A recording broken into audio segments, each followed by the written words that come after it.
السلام علیکم، good evening, آداب۔ آج ہم بات کریں گے پونٹلینڈ کے بارے میں۔ جی ہاں، آپ نے ٹھیک ہی سنا، پونٹلینڈ یہ ایک ملک تو نہیں لیکن ایک خود مختار علاقہ ہے صومالیہ کا۔ صومالیہ ایک مسلم ملک ہے افریقہ میں، جہاں پہ تقریباً 25-30 سال تک آمریت رہنے کے بعد وہ ابھی سے 25 سال پہلے وہاں پہ افراتفری ہوئی، حکومت وہ گر گئی اور اس کے بعد سے وہاں پہ انسٹیبل سچویشن ہے، جس کے نتیجے میں وہاں پہ ٹیررزم ہے ہر طرح کا، اور وہ ملک 3 حصوں میں بٹ گیا ہے، جس کا جو جنوبی حصہ ہے وہ کینیا سے لگتا ہے، وہاں پہ صومالیہ کی حکومت ہے، پورا قبضہ یا کنٹرول اس کا وہاں پہ بھی نہیں ہے۔ جو درمیانہ حصہ ہے وہ اپنے آپ کو پونٹلینڈ کہتا ہے، اور اس سے اوپر جو شمالی علاقہ ہے وہ ہے صومالی لینڈ۔ تو پونٹلینڈ پہ تو بعد میں آتے ہیں۔ اس کا خیال مجھے اس لیے آیا کہ پونٹلینڈ کافی خبروں میں تھا 2008، 7 اور 8 میں، اور میں نے ایک آرٹیکل لکھا تھا ایک انگریزی اخبار میں، اور ابھی مجھے وہ آرٹیکل بھی یاد آیا تو وہ میں نے دوبارہ پڑھا۔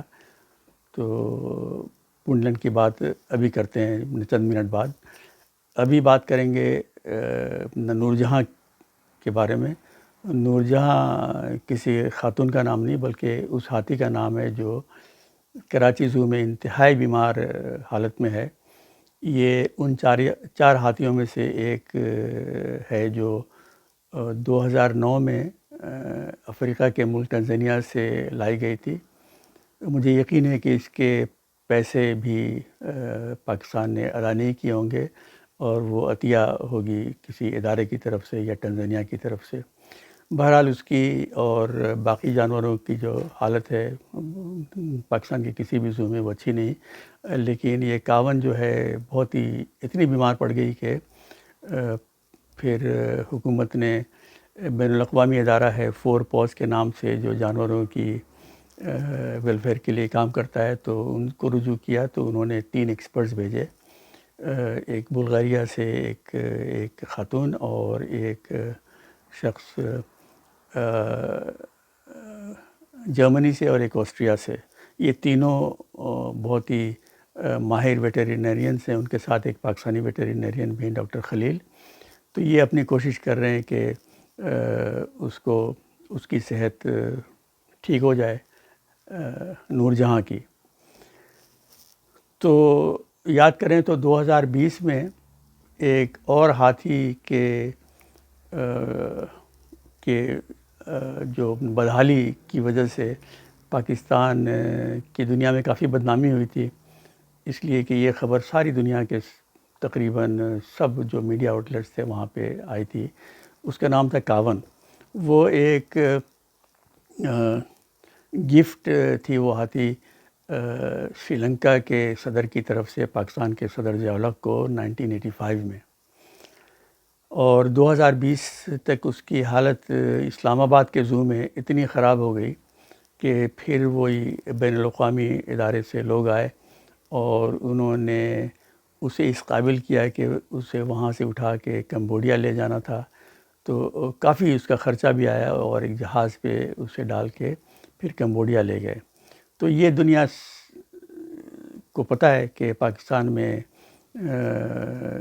جانوروں کے ساتھ خاص کر یہ 2 جو واقعات ہیں اس سلسلے میں تو کافی بدنامی ہوئی، اور ہمیں پتہ نہیں شرم آتی ہے یا نہیں، لیکن یاد دلانا چاہتا ہوں کہ ہمیں بڑا فخر ہے اس بات پہ کہ ہم ایک ایٹمی طاقت ہیں، ہمارے پاس دنیا کی 6ٹھی سب سے بڑی فوج ہے، اور آبادی میں ہم دنیا میں 5 نمبر پہ ہیں، لیکن دوسرے ملکوں سے عطیہ کے طور پہ آئی ہوئی ہاتھی بھی ہم ان کا لک آفٹر نہیں کر سکتے، اور آخر میں بین الاقوامی ادارے آ کے یا تو ان کی کیئر کرتے ہیں یا پھر انہیں یہاں سے اٹھا کے لے جاتے ہیں۔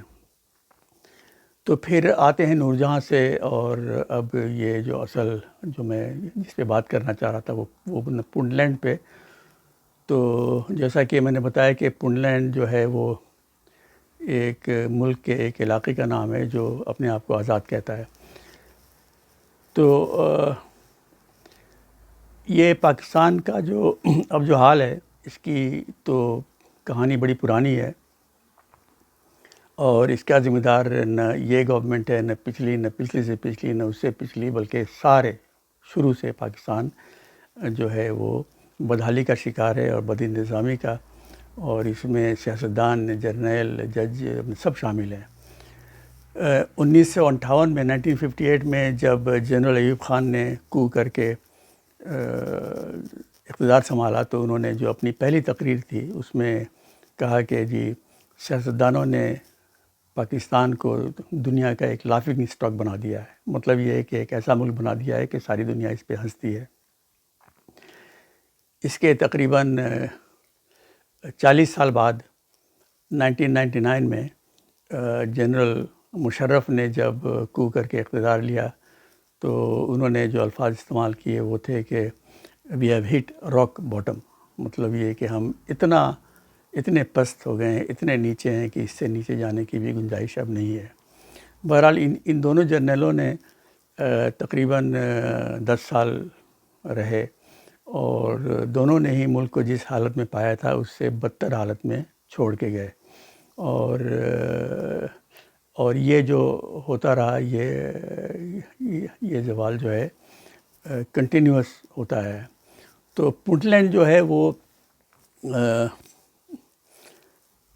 وہ خبروں میں تھا 2007-08 میں کہ وہاں کے لوگ جو ہیں وہ سمندری جہاز وہاں سے جو سمندر لگتا ہے، وہاں کے جو انٹرنیشنل شپنگ لینس ہے وہاں سے جو بڑے بڑے کارگو شپس جاتے تھے، انہیں وہ بندوق دکھا کے آ کے چھوٹی چھوٹی کشتیوں میں آ کے چڑھ کے بندوق دکھا کے اس پہ اپنا کنٹرول لے لیتے تھے، اور پھر مجبور کرتے تھے کہ وہ جہاز کو وہیں کھڑا کر لیں یا کچھ اور آگے اس کے ساحل کی طرف لے کر آئیں. اور جو کمپنیاں تھیں ان سے پھر رینسم یعنی تاوان مانگتے تھے، اور یہ کمپنیاں مجبور ہو کے لاکھوں اور ملینس آف ڈالرز ان کو تاوان دیتی تھیں. اس کا نتیجہ یہ ہوا کہ شاید 2007 کی یا 2008 کی جو فگرز ہیں اس میں پونٹ لینڈ کا جو بجٹ تھا وہ $20 ملین تھا، یعنی $2 کروڑ. تو پائریسی سے جو انہیں تاوان کی شکل میں جو پیسے ملے تھے وہ تھے اس کے 1.5 گنا، یعنی $30 ملین یا $3 کروڑ. اس کے نتیجے میں پونٹ لینڈ کے ٹوٹی پھوٹی سڑکوں پہ بڑی بڑی شاندار گاڑیاں چلتی تھیں. وہاں جو لوگ امیر ہوئے وہ گاڑیاں امپورٹ کرتے تھے، اور سمندر کے کنارے اور شہر میں بڑی بڑی عمارتیں بنتی تھیں جو کہ پرائیویٹ ویلاز یا مینشنز تھے. تو ایک انتہائی غریب ملک میں ایک امیر طبقہ تھا جو گاڑی اور گھروں کی صورت میں اپنی دولت کا مظاہرہ کرتا تھا.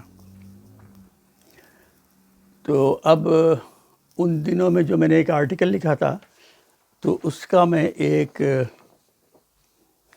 پیراگراف آپ کو پڑھ کے سناتا ہوں، پہلے انگریزی میں پھر اردو میں اس کا ترجمہ کرنے کی کوشش کروں گا. یہ 2008 کا میرا مضمون ہے. تو اس میں جو میں نے لکھا تھا پونٹ لینڈ کے حوالے سے پھر پاکستان پہ جو بات کی تھی میں نے وہ یہ تھی: آور پریسیڈنٹ، پرائم منسٹر، پریسیڈنٹ اس وقت میرے خیال میں مشرف نہیں تو یہ زرداری صاحب ہوں گے، اور president, prime minister, ministers, senators and ambassadors are presently roving planet Earth with a begging ball, which is definitely more respectable than banditry or piracy.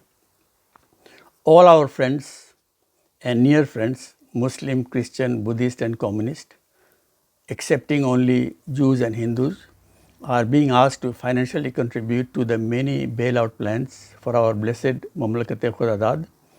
God knows that even the Hindus and the Jews will be happy to assist if that's what it takes to prevent the Waziristanization, or should I say the Puntlandification of the Islamic Republic of Pakistan.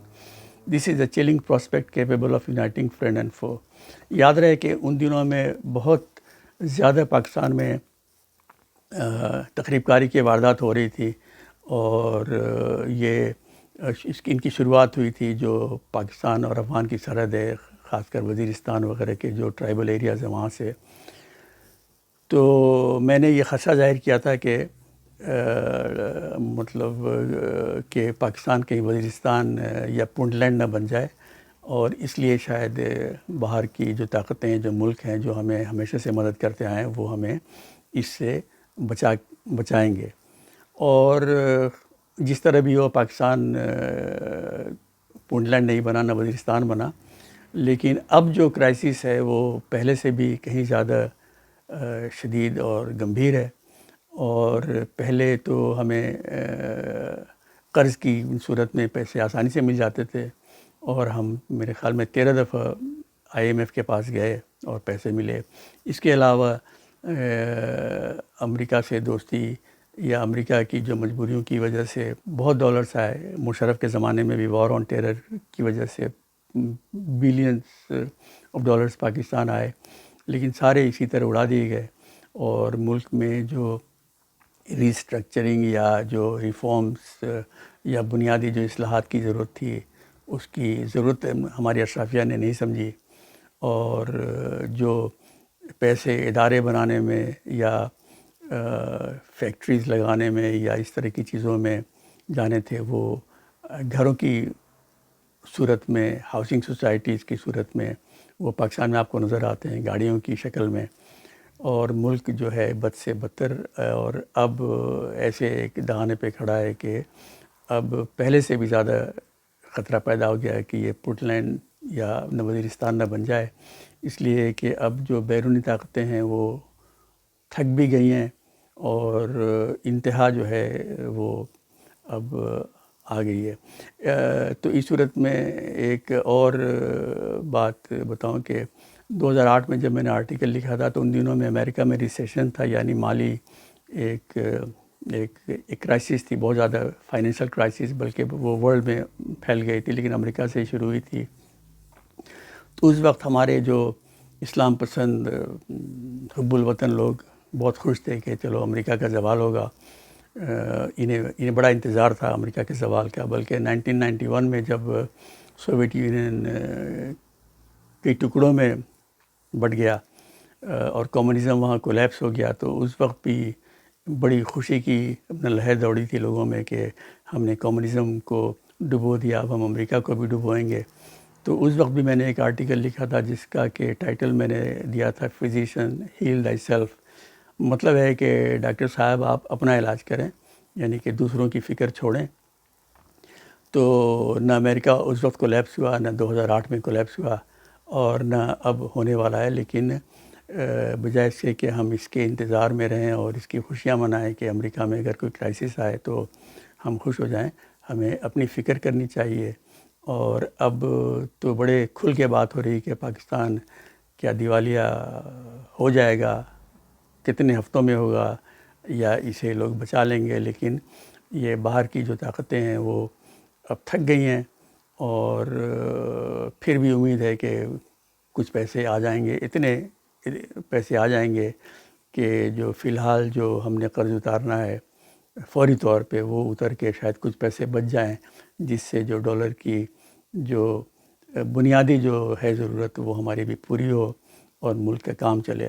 لیکن اشرافیہ کو جب تک یہ سمجھ میں نہیں آئے گا کہ پاکستان کو بہت ہی بنیادی یہاں پہ تبدیلیوں کی ضرورت ہے، اور جس میں کہ سیاستدان، جرنیل اور جج سب کو شامل ہونا پڑے گا. غریب عوام تو ویسے ہی اپنی کنٹریبیوشن بیچاری کر رہی ہے، لیکن اوپر کے طبقات جب تک کہ اس بات کو پوری طرح سمجھ کے اس پہ عمل نہیں کریں گے تو پاکستان کا مستقبل یقیناً روشن نہیں ہے، بلکہ بہت ہی تاریک نظر آتا ہے.